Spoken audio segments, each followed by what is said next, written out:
Kami persilakan Pak. Baik, Assalamualaikum warahmatullahi wabarakatuh. Waalaikumsalam.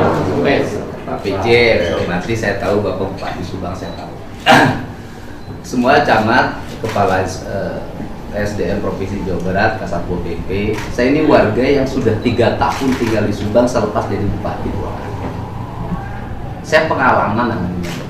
Saya ketika jadi bupati nggak pernah ngomong kewenangan. Ketika ada yang melakukan kerusakan lingkungan, saya bertindak. Atas nama apa? Atas nama undang-undang. Karena setiap ASN disumpah atas jabatan wajib bertanggung jawab terhadap lingkungan. Saya pernah berhadapan dengan siapapun urusan yang begini. Gitu. Jadi bukan hal yang baru. Dan saya nutup galian di Subang bukan pertama. Semenjak saya pindah ke Subang sudah 5 galian yang saya tutup. Ada galian di Kalijati, galian tanah pinggir jalan, yang punyanya, yang angkutnya dari Bekasi. Ada galian di sebelah sini. Ada di Cipende. Beberapa kali saya bicara secara terbuka melalui media sosial. Saya ngomong betapa sedihnya saya sebagai gubernur terpilih melihat ketika perjalanan dari Subang menuju Jakarta. Berulang-ulang saya bicara. Sebenarnya saya ngasih warning orang peka nggak sih? Kenapa setiap hari saya bertaruh dengan truk? Kemudian hamparan teh yang indah hancur berantakan hari ini. Kunjungan wisata mulai menurun. 2 orang warga Subang meninggal tertimpa oleh truk. Apa yang didapat oleh mereka? Kematian dan tertawa. Saya mendatangi dan menyantuni mereka. Saya menangani perkara bukan baru. 1 orang anak SD dibunuh. Apa yang terjadi? Orang tuanya datang, saya menangis. Kenapa? Pelakunya dibiarkan. Akhirnya saya ngirim pengacara dan akhirnya pelakunya disekolahkan di Bogor. Artinya kepekaan sebagai masyarakat, saya peka bukan hanya ketika menjabat menjadi bupati, ketika jadi rakyat biasa, saya ngurusin. Ini sumbangsi saya sebagai warga yang punya rezeki. Saya bangunkan Subang, bukan cari duit di Subang. Saya minta ke camat sejak saya jadi warga Dawat, beresin itu tempat prostitusi pinggir jalan di samping kecamatan Dawat. Sepanjang kebun karet, nggak ada yang berani, nggak ada satupun yang peka. Akhirnya saya katakan, begitu saya dilantik, saya rapihin semua. Jadi kalau saya ngomong tentang Subang, terlalu banyak yang harus saya koreksi. Selama ini saya diem. Kenapa? Saya hanya ingin memberikan tauladan saja. Tapi karena sebulan lagi saya dilantik jadi gubernur, maka saya ngasih warning ke aparat saya. Satpol PP Provinsi Jawa Barat, ESDM. Kenapa Anda tidak bertindak? Kalau alasannya PSN, saya ini sudah berapa PSN yang saya tangani? Bagaimana saya mengkompromikan antara PT Cirata dengan lingkungan? Selesai Pak. Asal apa? Cerdas pemimpinnya. Jadi memandang penambangan ilegal, galian pasir ilegal, bukan hanya sudut pandang lingkungan hidup Pak. Bukan hanya sudut pandang SDM, tapi sudut pandang korupsi. Kasus PT Timah itu adalah contoh yang telah diberikan Kejaksaan Agung pada kita. Bahwa tindakan galian ilegal kalau hanya dilaksanakan oleh pidana lingkungan hidup sampai kiamat nggak akan habis, nggak kelar Pak, selesai, berhenti tengah jalan. Tapi kalau dikejar dari sisi sudut pandang pidana korupsi, nggak akan ada orang juga. Dan saya udah warning di Kompas, saya ngomong hati-hati terhadap seluruh penambang ilegal. Apa yang akan saya lakukan? Saya akan kerjasama dengan Kejaksaan Agung. Saya akan minta BPK untuk melakukan audit. Berapa? Kalau penambangan ilegal 3 tahun dia nambang, sehari misalnya 100 ton Toronto, kali 3 tahun, berapa harus dia bayar pajak dan berapa pajak itu yang hilang? Kan saya juga suka beli pasirnya, kan pasir yang ilegal sama yang ini harganya sama Pak. Apa saya dikasih diskon ketika beli? Enggak. Saya kan tahu itu, saya coba beli Pak. Saya tuh lama ngamatin. Saya beli pasirnya, saya beli batunya, saya beli base cost-nya. Saya hitung, oh harganya sama ternyata yang ilegal, gitu loh. Nah, ini bisa Pak. Coba oleh Bapak hitung se-Jawa Barat. Berapa ratus tambang ilegal di Jawa Barat? Jangankan yang tambang ilegal, tambang yang resmi. Kalau SDM mau turun ke lapangan, izinnya 5 hektar, yang ditambangnya 20 hektar. Taruhan saya. izinnya di sini, nambangnya di sini. Itu kan biasa dalam dunia pertambangan kita. Untuk inilah kepekaan kita yang digaji oleh negara. Baru kalau anak kita besok terlindas bus atau siapapun yang terlindas bus, truk, baru ribut. Tapi kalau rakyat kecil kan kita adem aja. Kan ini terjadi. Jadi saya itu lama, saya kenapa ngambil sikap seperti itu? Karena saya udah marah banget dulu, Bang.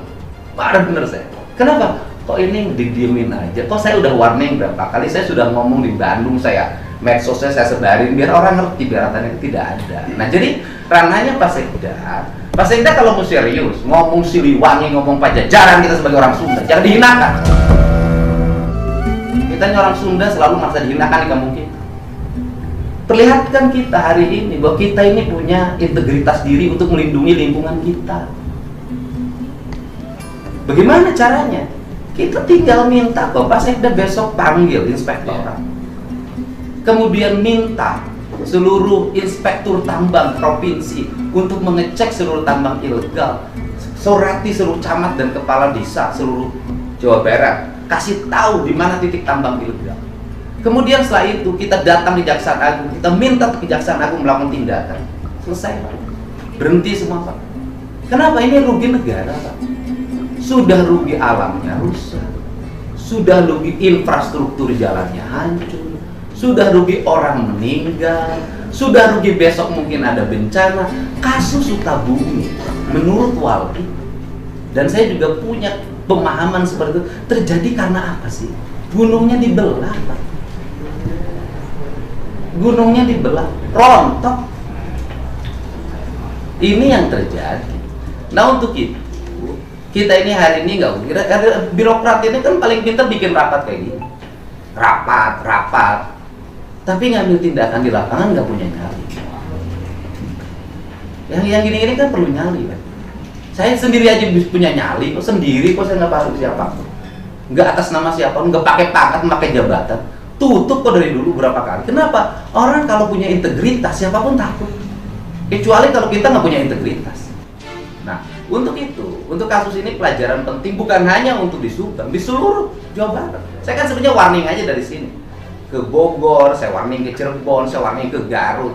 Bapak SDM coba lihat, nggak usah jauh-jauh deh. Coba ibu jalan dari arah Bandung menuju Garut, sebelah kiri ini tanahnya sudah dikupas. Di jembatan yang terowongan menghubungkan Garut dengan Bandung, sebelah kanan tambangnya sudah ditutup. Kalau pergi ke Garut kita menuju kota, itu di samping itu ada tambang yang tingginya luar biasa menjulang. Saya suka nanya, ini sekolahnya di mana para pejabat? Dia sekolah nggak sih? Dia ngerti nggak sih? Kok kalah sama orang ada? Orang ada tuh nggak tahu yang ini nggak boleh, yang ini boleh. Saya kadang-kadang sekolahnya di mana ini? Yang gini dikasih izin. Kan mestinya bukan hanya didasarkan bahwa ini wilayah tambang, bukan. Pertimbangan-pertimbangan teknis termasuk Bina Marga. Bina Marga itu punya kewenangan untuk memberikan rekomendasi dibolehkan atau tidak dibolehkan jalan itu digunakan sebagai jalan tambang. Tahu saya. Terakhir saya marah ke KLHK, itu saya pernah marah besar ketika di Kerawang. Kenapa? Hari ini saya tutup tambangnya secara pribadi, saya sebagai anggota DPR, besoknya keluar izin. Dan itu yang mengganggu seluruh daerah yang ada pengembangan wisata dan pelindungan Sangga Buana. Jadi, Pak PJ, saya ini ada panggilan leluhur, Pak. Termasuk saya calon gubernur, itu panggilan leluhur. Kenapa? Saya terpanggil sebagai orang Sunda yang ngerti ajaran Siliwangi. Sudah waktunya ini alam Jawa Barat harus diselamatkan. Dari berbagai perilaku buruk yang melahirkan kerusakan, akhirnya orang Jawa Barat tidak dihargai. Dan saatnya hari ini dihargai dan memperlihatkan harga. Ini yang harus dilakukan oleh kita semua. Kalau enggak, Ciater kehilangan masa depan. Kalau nggak berani dari sekarang mah, kehilangan masa depan. Apa masa depannya? Tehnya udah hancur, bangunan sudah di mana-mana berantakan. Apa masa depannya? Turis asing udah nggak mau datang. Kan kalau sudah, berapa kali tukang petani nanas nangis ke saya Pak 30 orang. Kenapa nangisnya? Dia nanas Tapi dia harus berlomba dengan debu penambangan. Berapa ratus orang petani teh datang ke saya, tehnya harus bertarung dengan debu. Masa kita kalah sama Belanda? Belanda tuh udah tahu nih landscape-nya teh, nggak boleh dong. Sekarang itu udah campur tambak, teh. Tapi kita ngomong banjir di Cipunagara, kita ngomong banjir di Pamanukan, tapi sungainya terus mengalami pendangkalan. Jadi saya ini kalau untuk urusan lingkungan hidup, saya dari dulu paling berani. Saya ketika jadi bupati, saya tahu ada tambang yang di backup. Beberapa kali itu oleh Satpol PP nggak bisa. Saya pasang berapa? 5 mobil pemadam kebakaran, saya isi BBM, saya pasang di jalan keluar. Selesai, Pak. Kenapa? Yang gitu-gitu nyali, Pak. Bukan urusan kewenangan, tapi panggilan jiwa kita. Kalau nggak ada panggilan jiwa, susah. Ini kan dua-duanya salah kalau menurut saya. Dua-duanya nggak peka. Yang bertanggung jawab Pemprov juga nggak peka. Kabupaten juga nggak peka, dua-duanya. Saling lempar tanggung jawab. Kalau saya sebagai gubernur, dua-duanya salah. Dan kalau saya gubernur, saya bertanggung jawab terhadap ini, terhadap anak buah saya. Tapi saya belum dilantik. Untuk itu saya nge-warning kemarin itu ke SDM, ke Satpol PP, bahwa kok Anda ini diem aja. Sebenarnya kan ini satu kasus dari ratusan kasus. Jadi inilah yang saya sampaikan. Saya kalau menyangkut lingkungan emosi. Kenapa? Terlalu sakit tanah ini dirusak. Terlalu sakit gitu. Nah untuk itu ini yang harus dilakukan Pak Sekda. Ini perjalanan ke depan kita. Karena pembangunan itu diajarin, apalagi ASN, harus berkesinambungan. Apa yang dikesinambungan kalau modelnya? Nah ini cara. Kenapa? Saya tuh punya hitungan-hitungan, Pak. Bagaimana jalan itu awet, bagaimana sampah diurus, bagaimana pertanian diurus. Saya nggak usah jauh-jauh apa ngomong hitungan. Di belakang rumah saya itu numpuk kandang ayam di ledang. Bagaimana saya kalau mau saya sombong-sombongan, bagaimana saya menyelamatkan lingkungan, Pak? Itu seluruh peternaknya saya kasih kompensasi tidak berternak selama setahun dan itu dibayar penghasilannya 10 peternak. Kenapa? Komitmen saya pada. Setelah itu dia baru turun tensinya. Kayak Pak Didi, kita tanahnya kita jual, ya udah. Itu komitmen. Pak Bu Camat pernah jadi camat saya. Berapa kali saya sama Bu Camat marah, kenapa? Karena ngomong depan saya ngomong Sunda, Pak. Ngomong leluhur, lebih salawe jajak. Nah, saya ini orang antara ucapan dan tindakan harus sama. Nyali itu harus sama. Apalagi kalau sudah menyangkut Siliwangi, Pajajaran, bagi saya itu adalah kehormatan hidup saya. Dan ini tugas kita semua yang masih ada. Makanya kan Sunda gemari pare perapi kok. Provinsi Jawa Barat. Yang saya omongin sekarang, gemari pare perapi. Ya mau gemah muripah mereperapi gimana kalau model pembangunan seperti ini? Harapan kita ini. Kenapa? Kenapa saya ngomong begini, Pak? Ketika kita industrialisasi, saya itu dari panjang. Pada akhirnya industrialisasi juga tidak bisa 100% dinikmati oleh kita. Ketika ada pabrik yang kerjanya berapa persen? Kan saya sudah bisa hitung berapa nomor yang keluar dari pabrik itu, berapa yang nomor asli orang setempat itu. Nah, untuk itu saya ngasih tahu sama orang Subang semua. Hari ini punya kepekaan, punya perencanaan. Sebentar lagi ada kawasan itu dengan puluhan ribu. Saya hari ini sudah mulai ngomong, dari mulai sekarang desa-desa siapin untuk pelatihan kerja untuk sektor industri. Semuanya udah disiapin, tapi dua-duanya udah dijaga. Alamnya harus dijaga, kecerdasan masyarakatnya harus dibangun. Jadi kalau urusan mencintai daerah, menyayangi daerah, orang saya tinggal di sini, Pak. Karena cek pejabat yang pulang kampung, ngurus kampung, ngebangun jalan sendiri, Pak. Ngurus sendiri, silahkan saya berkali-kali bilang nggak ada, Pak. Saya hanya tanggung jawab aja bahwa ini ngasih tauladan bagi siapapun. Dari sinilah kita harus mulai pembangunan, dari lingkungannya harus kita jaga. Jadi nggak bisa Pak Sekda kalimat China Herang nggak ada orang China udah kilo kok. Gitu loh, nggak bisa. Nah, China udah kilo alamnya udah rusak. Nggak bisa lihat itu kedalamannya berapa. Itu lebih dari 20 km. Nah, sehingga nanti kalau sudah diaudit, itu nanti kita ketahuan. Nanti tinggal ke pengusahanya mau gimana? Bayar denda ke kas daerah,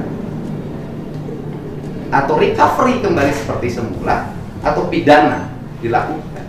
Saya kasih tahu bahwa kasus PT Timah adalah pembelajaran penting keberanian Kejaksaan Agung membuat terobosan itu bahwa yang namanya korupsi bukan hanya uang negara yang sudah ada di kas negara dikorupsi, tapi uang yang belum masuk ke kas negara, kejahatan lingkungan yang menimbulkan kerugian negara dalam bentuk recovery yang dilakukan negara, itu adalah pidana korupsi. Dan bukan hanya dilakukan oleh pejabat negara, pengusaha pun bisa dikenakan pasal itu. Sesungguhnya ini adalah kesempatan yang sangat baik bagi kita semua untuk menertibkan. Saya tahu Kasatpol PP, saya tahu ESDM gitu loh, akan mati ketika ini dorongin mau jalan, saya tahu. Tapi cara ini efektif. Jadi Pak Sekda sudah bisa. Besok minta inspektor. Sebelum saya marahin setelah tanggal 7. Ya sudah sih, tinggal tindakan aja sekarang. Tindakannya apa? Jangan rapat lagi. Jangan rapat lagi, tindakan sekarang waktunya. Jadi, terima kasih. Izin Pak, sebentar Pak. Yang terkait dengan ini, dengan angkutan Pak, kita juga sudah buat aturan itu terkait dengan ini Pak. Kan problemnya untuk penindakan itu di jalan raya kita sudah lakukan di awal Pak, di sub itu berhentikan itu. Tetapi tetap juga nggak bisa karena di jalan raya itu penindakan dilakukan oleh HPA itu Pak. Makanya kami minta kemarin itu ke Pak Kapolres ya untuk ikut bareng-bareng itu dengan kita untuk penertiban itu Pak. Kemudian yang terkait dengan ini dengan ilegal itu Pak juga. Itu dari inspektorat juga kita sudah minta itu, sudah pernah turun ngecek itu Pak. Ya makanya Pak, penanganannya nggak bisa begitu, out of the box. Iya. Jadi rencana aksi yang dua nalar, itu cara. Iya. Jadi cara-cara ngatasin gini nggak bisa dengan aspek formal, instruksi nggak bisa. Harus ada cara-cara yang dilakukan, yang itu bisa jadi bukan gaya birokrasi, karena yang dihadapinya adalah orang-orang yang kebal apa? Kebal telinganya, kebal matanya. Saya tahu kelakuan penambang Pak. Sekarang ditutup, besok buka lagi Pak. Ucing-ucingan, ya. Gitu loh. Karena ya, ucing-ucingan kalau terus-terusan dibiarkan jadi ucing garong.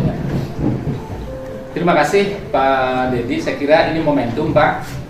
Cara-cara out of the box dengan diviralkan ini luar biasa sehingga ada rasa memiliki dari masyarakat Jawa Barat khususnya Subang.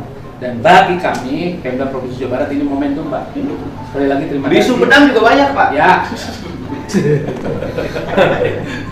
Tentu kami atas nama Pemda Provinsi Jawa Barat. Ngomong dong sama Ya. PJ Bupati Sumedang sama Bupati Doninya. Karena begitu saya posting, saya kasih tahu Pak, itu orang laporin di mana-mana. Nah, saya kira ini momentum Bapak Ibu, ada hikmah di balik kejadian ini. Dan tentu dari Pemda Provinsi Jawa Barat kami menyampaikan permohonan maaf kalau ada kekurangan, tapi yang jelas kami akan konsisten Pak. Bapak minta maaf sama rakyat Jawa Barat. Ya, kepada warga masyarakat Jawa Barat apabila Bukan apabila emang salah. ada kekurangan, ada Banyak keterbatasan. bukan apabila. Ya. Kami banyak Kami kekurangan. menyampaikan permohonan maaf, tapi komitmen kami, insya Allah kami bertanggung jawab. Makanya hari ini kami datang ke Subang langsung ke lapangan, bukan hanya rapat ini Pak. Kami menyamakan persepsi dan kami dicek satu persatu. Bahkan setelah rapat ini kami akan ke lapangan Pak, untuk memastikan Bagus. ada tindak lanjut. Dan kami perlu sampaikan juga Bapak Ibu, ya bukan hanya saat ini sebetulnya bulan November kami sudah menugaskan Satpol PP. Satpol PP sudah ke lapangan. Tapi karena tadi cara-caranya normatif, saya kira Terus datang terus balik deui, Ya. terus dipoto. kemudian dari SDM juga sama sudah memberikan surat teguran ya dari bulan November. Tapi ternyata ya kita juga prihatin di lapangan tidak ada tindak lanjut. Bahkan hari ini Pak Gubernur terpilih setelah kita cek tadi malam ya dan kita berita acarakan oleh Satpol PP, hari ini informasi dari Pak Camat masih ada. Makanya tindakannya korupsi Pak, biar cepat. Ya, bedanya kalau kemarin pakai truk 20-30 ton, sekarang pakai ya, pakai kol. Ya, yang kapasitasnya 4 ton. Saya kira ini momentum yang baik untuk Jawa Barat yang lebih Istimewa. Istimewa. Istimewa. Subang ngabret. Mana ngabret naik? Saya kira demikian Bapak Ibu, kepada teman-teman dari Pemda Provinsi Jawa Barat, tolong di capture dengan baik ya, untuk kita ambil patternnya, karena penyelesaian lingkungan di semua tempat di Jawa Barat saya kira tidak jauh berbeda patternnya atau polanya seperti ini. Terima kasih Pak Dedi. Ya. Berapa? Dan Jangan saya jadi dudungan lah. Tanggal Sampai penting 7 Februari mudah-mudahan ya. Ya, Bapak diberikan kesehatan, keberkahan Amin. bersama kami, dan tentu kami berharap makin kencang lagi Pak untuk Jawa Barat. Oh mantap. Istimewa. Lebih kencang dari ini saya bisa. Siap. Dan kami birokrasi insya Allah bahu membahu, ya, karena kami adalah abdi masyarakat. Sanes masyarakat abdi Pak. Ulah halus ada bendungan unggul. Jam prak-prakan Pak. Insya Allah ya untuk kebaikan. Innamal a'malu binniyat. Demikian Bapak Ibu sekalian, Pak Bupati terima kasih luar biasa. Kami mohon ditongkrongin juga Bu Camat ya, kalau ada bolong-bolong nanti ke depan diinformasikan juga, karena keseharian itu Bu Camat tahu persis, termasuk tadi ternyata hari ini masih ada mobil yang keluar masuk ke sana. Saya kira ini kan keterlaluan. Terima kasih juga sekali lagi Pak Dedi dan Bapak Ibu sekalian. Kita sama-sama tutup pertemuan kita dengan sama-sama mengucapkan Gini, kalau mobil masih keluar, tutup pakai mobil damkar. Ya. Itu 3 provinsi punya nggak? Simpan di situ. Nah, itu caranya, Pak. Ambil kuncinya tinggal ke. Kita akan cek sekarang Bapak Ibu setelah pertemuan ini. Kami mohon perwakilan langsung bersama-sama kita menuju ke lapangan melihat situasi kondisi terakhir. Kita tutup dengan sama-sama mengucapkan hamdalah. Alhamdulillah.